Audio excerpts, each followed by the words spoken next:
Descripción de la tribulación. Los siguientes versos dan otros nombres por la cual se llama aquel inminente acontecimiento que sorprenderá al mundo. He-Man, que el día del Señor está cerca. Llega de parte del Todopoderoso como una devastación. Miren. Ya viene el día del Señor, día cruel, de furor y ardiente ira. Convertirá en desolación la tierra y exterminará de ella a los pecadores. Por eso haré que tiemble el cielo y que la tierra se mueva de su sitio, por el furor del Señor Todopoderoso en el día de su ardiente ira. Isaías 13, 6, 9, 13. Ay. Será un día terrible, un día que no tiene parangón. Será un tiempo de angustia para Jacob, pero será librado de ella. Jeremías 30, 7. Y él me respondió. Sigue adelante, Daniel, que estas cosas se mantendrán selladas y en secreto hasta que llegue la hora final. Daniel 12, 9. Porque ha llegado el gran día del castigo. ¿Quién podrá mantenerse en pie? Apocalipsis 6, 17. Gritaba a gran voz. Teman a Dios y denle gloria, porque ha llegado la hora de su juicio.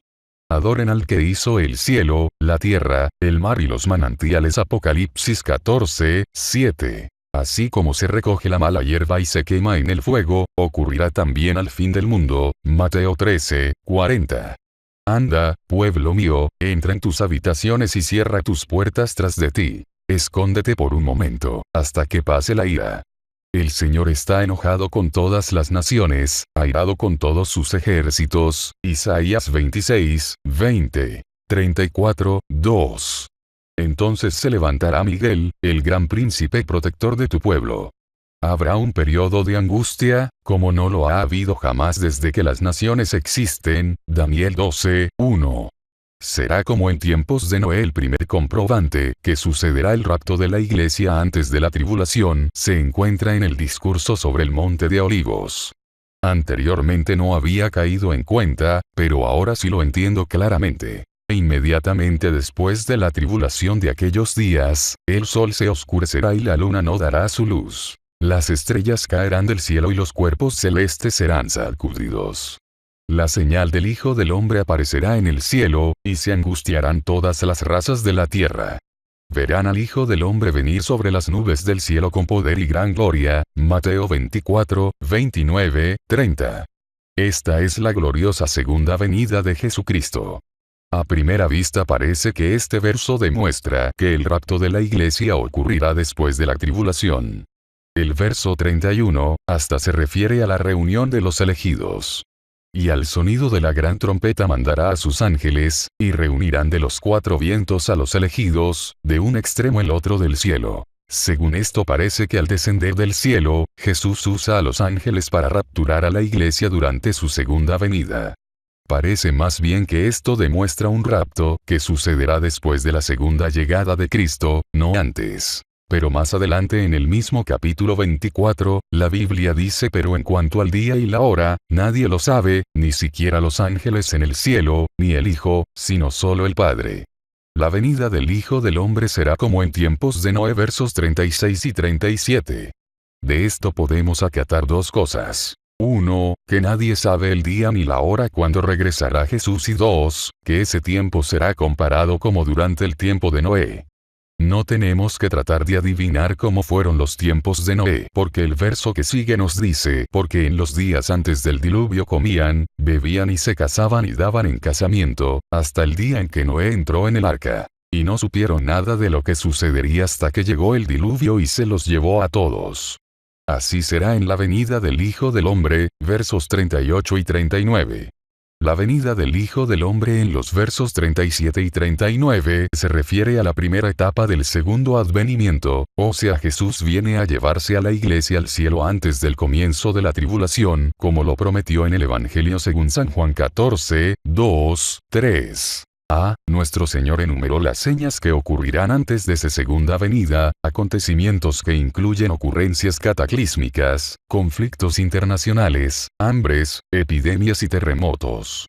Y también Él dio la seña específica de que se cometerán horribles sacrilegios sobre una de las alas del templo, de la cual profetizó Daniel 9, 27. Cuando la gente vea que están ocurriendo estas señas, pueden confiar que está pronto la segunda venida. incluso apenas a 3 años y medio de cuando se cometan aquellos sacrilegios en el templo. Igualmente, cuando vean todas estas cosas, sepan que el tiempo está cerca, a las puertas. Mateo 24, 33. Pero Jesús también dice en el verso 44, por eso también ustedes deben estar preparados, porque el Hijo del Hombre vendrá cuando menos lo esperen. ¿Cómo se puede reconciliar estos dos versos que parecen ser contradichos? Por supuesto, Cristo no se contradirá. En un verso nos dice que nos fijemos en las señas de su venida, y en otros versos nos dice que no habrá ninguna seña de su venida. Tenemos que concluir que Él está hablando de dos acontecimientos distintos. Parece que habrá dos venidas en el futuro. La primera no necesita ninguna seña para avisar que ocurrirá y la otra será precedida por muchas señas. O sea que primero Él regresará para llevarse a su iglesia y después de 7 años, de acuerdo a la profecía de las 70 semanas, volverá a concluir la gran tribulación, Mateo 24, 22, y después a rescatar a los judíos durante la guerra del Armagedón, Apocalipsis 19. B. El rapto no podrá suceder después de la tribulación porque como en los días de Noé, todos seguirán viviendo su vida común y corriente antes de la venida del Hijo del Hombre. Mateo 24, 39, comiendo, bebiendo y casándose y dándose en matrimonio. Esa no va a ser la situación durante la gran tribulación cuando millones morirán de guerras, hambre, etc. Si seguimos lo que nos dice el libro de Apocalipsis, al culminarse el tiempo de la gran tribulación habrán muerto billones de personas. Los días de Noé no fueron así antes de entrar al arco él y su familia. Si Jesús va a regresar durante un tiempo semejante a aquel de los días de Noé, cuando el mundo estaba relativamente en paz, esta venida tiene que ocurrir antes de la tribulación.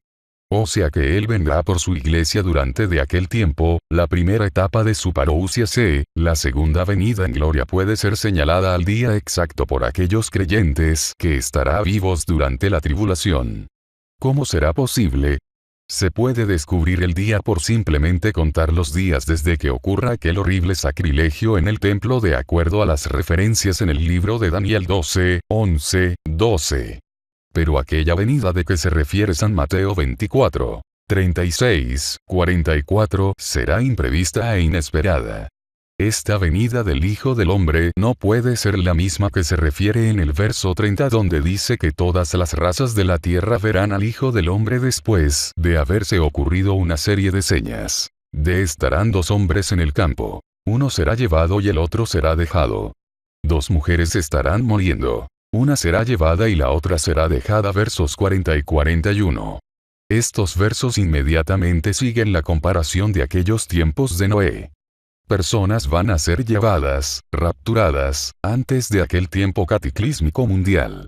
Este rapto de los cristianos al cielo sucederá antes de la tribulación, Juan 14, 2, 3.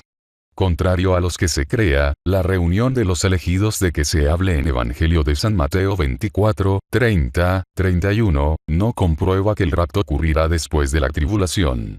Durante la segunda venida de Cristo Él regresará del cielo a la tierra acompañado de sus elegidos. Los fieles habrán estado en el cielo por 7 años antes de aquel tiempo, Zacarías 14, 5. Judas 1, 14. Colosenses 3, 4. 1 Tesalonicenses 3, 13. 4, 14. Apocalipsis 19, 14.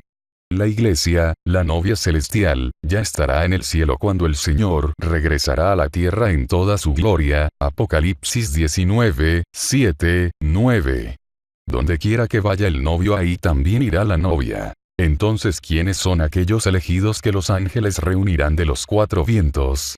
El Evangelio de San Marcos 13, 27 nos dice, y Él enviará a sus ángeles para reunir de los 4 vientos a los elegidos, desde los confines de la tierra hasta los confines del cielo. La Biblia nos enseña en Isaías 45, 4, que Dios dijo por causa de Jacob mi siervo, de Israel mi escogido.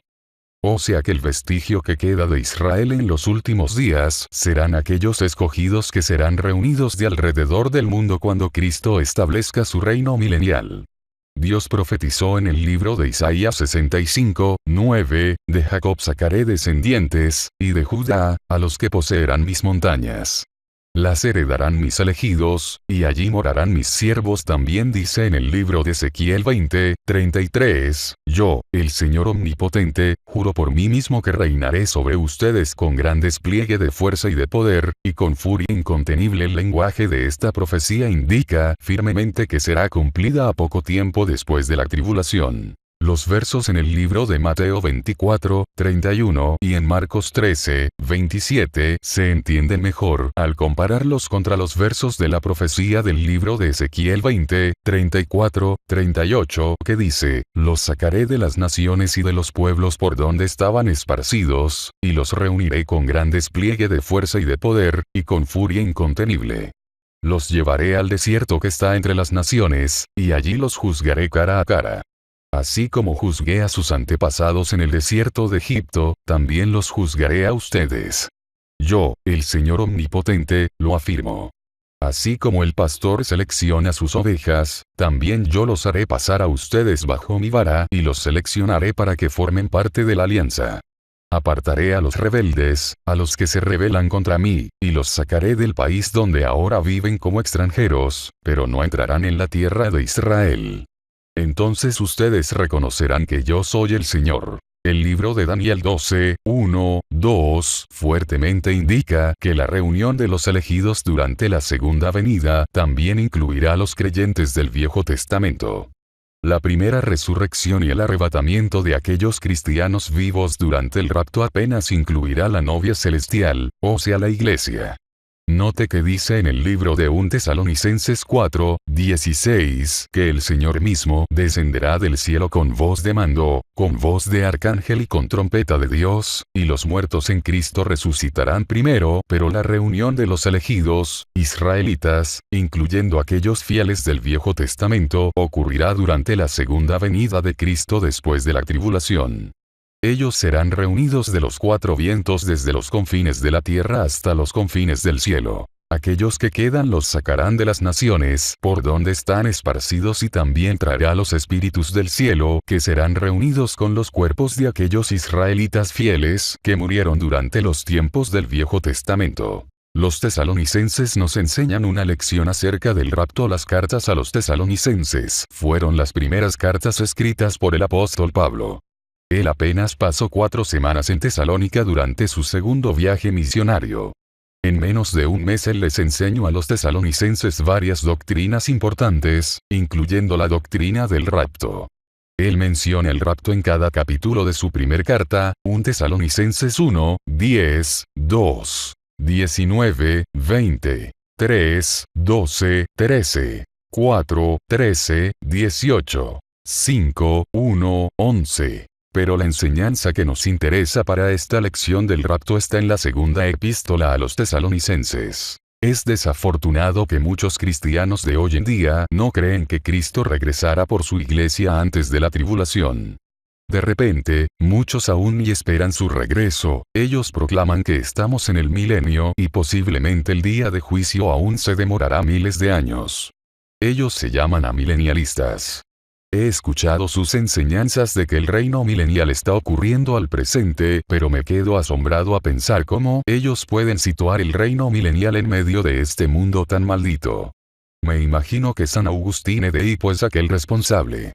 Me parece que aquellos que consideran que el rapto ocurrirá después de la tribulación, quieren que Jesús espere hasta después de la tribulación por su curiosidad en ver con sus propios ojos y saber lo que le sucederá a los que quedan durante ese tiempo tan terrible. Su curiosidad los ha enceguecidos a la luz de la verdad. Pero lo que me asombra más que todo son aquellos que viendo las pruebas en la Santa Escritura para un rapto que ocurrirá antes de la tribulación aún no lo quieren aceptar. Me imagino que será un poco de inercia doctrinal, si no es simplemente falta de fe. Pero hasta en esto me corrijo y acato lo que dice en el libro de 1 Corintios 4:5, que dice, no juzguen nada antes de tiempo. Esperen hasta que venga el Señor. Él sacará a la luz lo que está oculto en la oscuridad y pondrá al descubierto las intenciones de cada corazón. Durante los tiempos apostólicos no había la oportunidad de elegir entre varias creencias. La iglesia original apenas creía que el rapto ocurriría antes de la tribulación en preparación para la segunda venida milenial, como lo enseñó el apóstol Pablo. Fue en el cuarto siglo que las iglesias comenzaron a rechazar esta creencia y comenzaron a interpretar las profecías alegóricamente. Por medio de la influencia y las enseñanzas de Agustín, la doctrina de amelianismo fue aceptada. Los creyentes en Tesalónica creían en el rapto antes de la tribulación. Pero el verso en 2 Tesalonicenses 2:2 fue escrito porque estaban alarmados de que las profecías aún se estaban cumpliendo durante aquel tiempo. El apóstol Pablo les escribió para asegurarles que el rumor que habían escuchado, que el día del Señor había llegado, era solamente eso, un rumor. Capítulo 2:1-2 presenta el tema de aquella epístola. Ahora bien, hermanos, en cuanto a la venida de nuestro Señor Jesucristo y a nuestra reunión con Él, les pedimos que no pierdan la cabeza, ni se alarmen por ciertas profecías, ni por mensajes orales o escritos supuestamente nuestros, que digan: ya llegó el día del Señor. Es posible que anduviera en circulación alguna otra carta falsificada diciendo que las persecuciones que estaban sufriendo a las manos de sus enemigos eran porque se estaban cumpliendo aquellas profecías y que aún había llegado el tiempo de la tribulación. Pero ellos estaban alarmados no porque estaban sufriendo persecuciones, sino más bien porque creían que ya había ocurrido el rapto y ellos se habían quedado atrás. O sea que ya estaban por entrar en la 70ª semana y en la gran tribulación. Si ya había ocurrido el rapto, porque todavía estaban en la tierra. O sea que su angustia y alarma era porque ellos pensaban que Dios los había dejado atrás por algún pecado que hubiesen cometido y pronto se tendrían que enfrentarse con el anticristo y sufrir durante la gran tribulación. Consideren que si el apóstol Pablo le hubiera enseñado a los tesalonicenses que el rapto iba a suceder después de la tribulación, ¿qué razón tendrían para estar preocupados y alarmados de tener que sufrir durante la tribulación?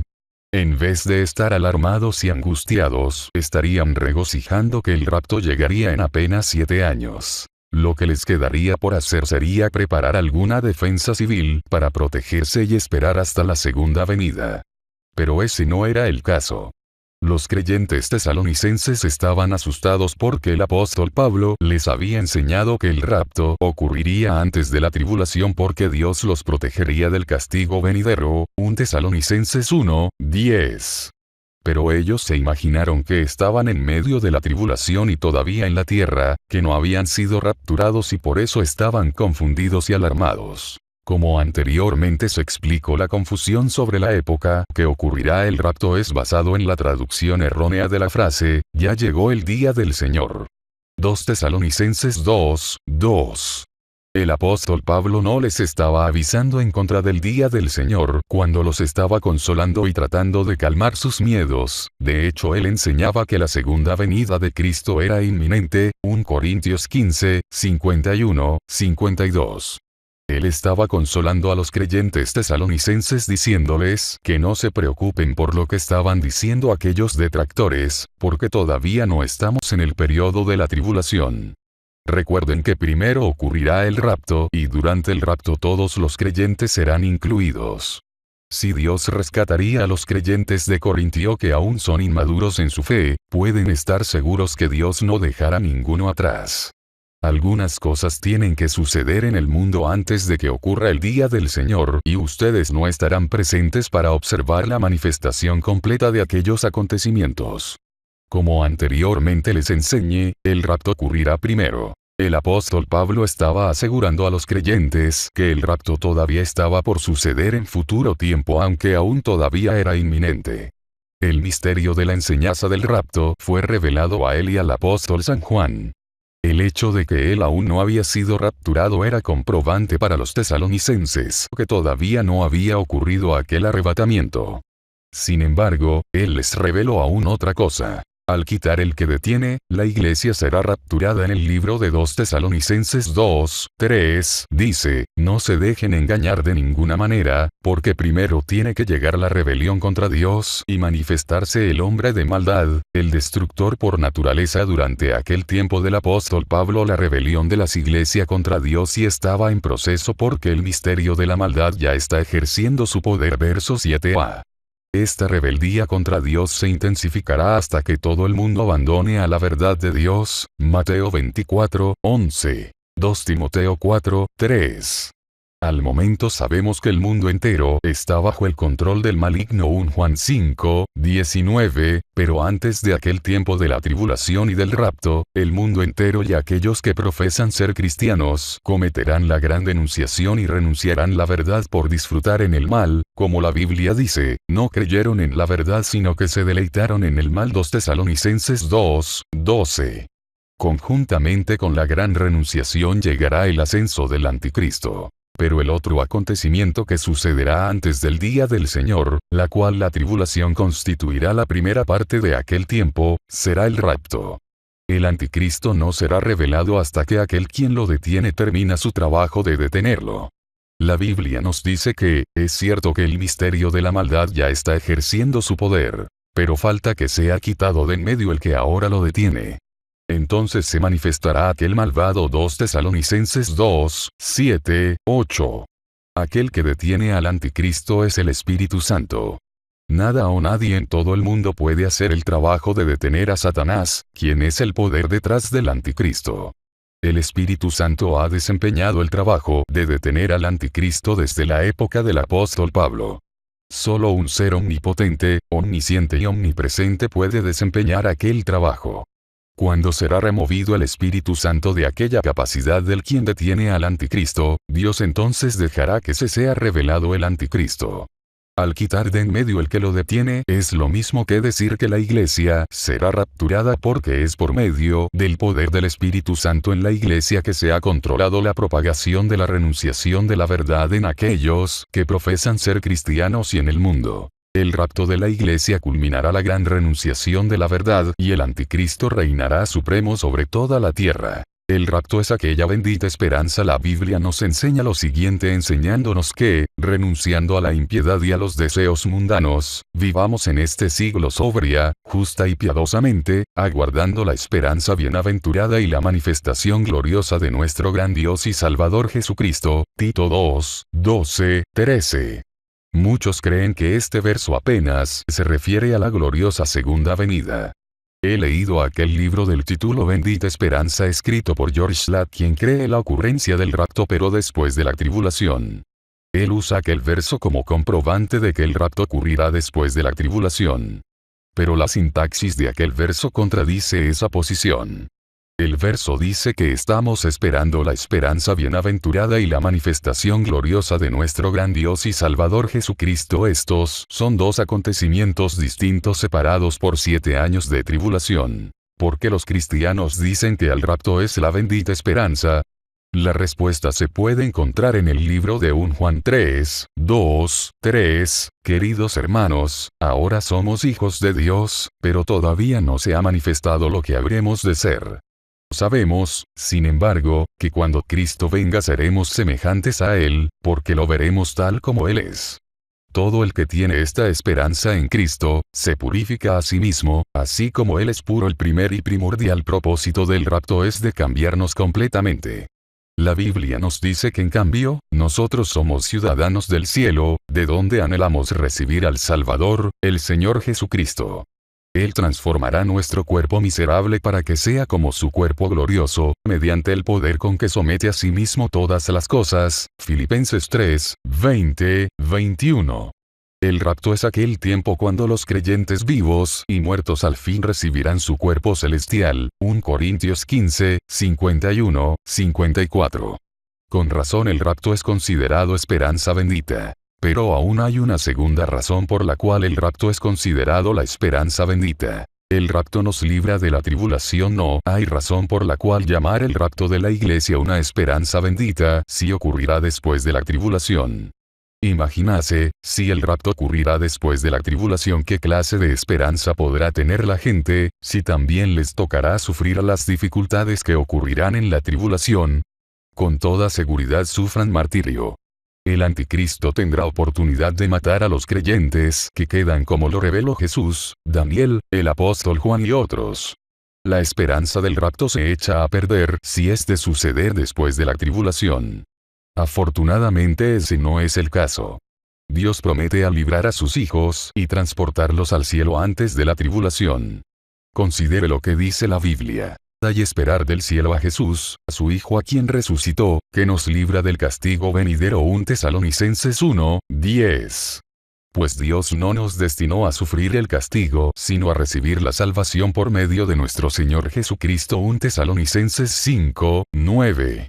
El castigo venidero es la tribulación, la cual está descrita exhaustivamente en el libro de Apocalipsis capítulo 6-18. Cuando aparezca el primer jinete en el caballo blanco, Apocalipsis 6:2, la iglesia, Apocalipsis capítulos 2 y 3, ya habrá sido transportada al cielo, Apocalipsis 4:1. B. Cristo le dice a la iglesia, ya que has guardado mi mandato de ser constante, yo por mi parte te guardaré de la hora de tentación, que vendrá sobre el mundo entero para poner a prueba a los que viven en la tierra. Apocalipsis 3:10. Esa es la promesa que Jesús les da a los fieles creyentes de la iglesia de Filadelfia. Sabemos que aquella iglesia es una iglesia de los últimos días, la sexta de 7 iglesias. La época filadelfiana de la iglesia cubre un periodo del año 1750 hasta el tiempo del rapto. La promesa que Dios da es clara. Yo los guardaré de la hora de tentación que vendrá sobre el mundo entero. La hora se refiere a aquel corto tiempo de 7 años, cuando Dios derramará su juicio sobre una humanidad pecadora.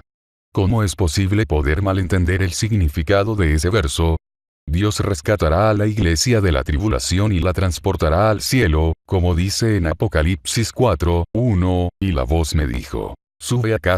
En el libro de 2 Pedro 2:4-10, el apóstol dijo que Dios salvó a los justos cuando Él derramó su juicio sobre los impíos del mundo en los días de Noé y de Lot. Todo esto demuestra que el Señor sabe librar de la prueba a los que viven como Dios quiere, y reservar a los impíos para castigarlos en el día del juicio. Verso 9. De esto podemos concluir que Dios va a rescatar a sus fieles, los justos, como lo hizo con Noé y Lot, antes de permitir el comienzo del día de su ira contra los impíos del mundo, la tribulación.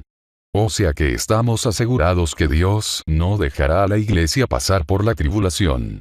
Las promesas de Dios nunca fallarán. Estamos obligados a creer esto. ¿Por qué desearíamos creer al contrario? Sin embargo, hay algunas personas que razonan que Dios nos protegerá de los problemas en aquel tiempo futuro. Pero al razonar esto no sería justo a las millones de personas que han padecido en martirio durante los siglos pasados por la causa del Evangelio. Si Dios dejó que ellos murieran, no tenemos razón por la cual pensar que a nosotros nos esperará el mismo destino. Este tipo de pensamiento es más bien sadomasoquista en vez de bíblico. ¿Quiénes somos nosotros para cuestionar a Dios? La Biblia nos dice en el libro de Génesis 18:25, matar al justo junto con el malvado, y que ambos sean tratados de la misma manera. Jamás hagas tal cosa. Tú, que eres el juez de toda la tierra, ¿no harás justicia? No hay duda que Dios es justo. Debemos más bien dar gracias que tenemos la bendición adicional de ser protegidos de la ira venidera por su llamamiento divino durante el rapto.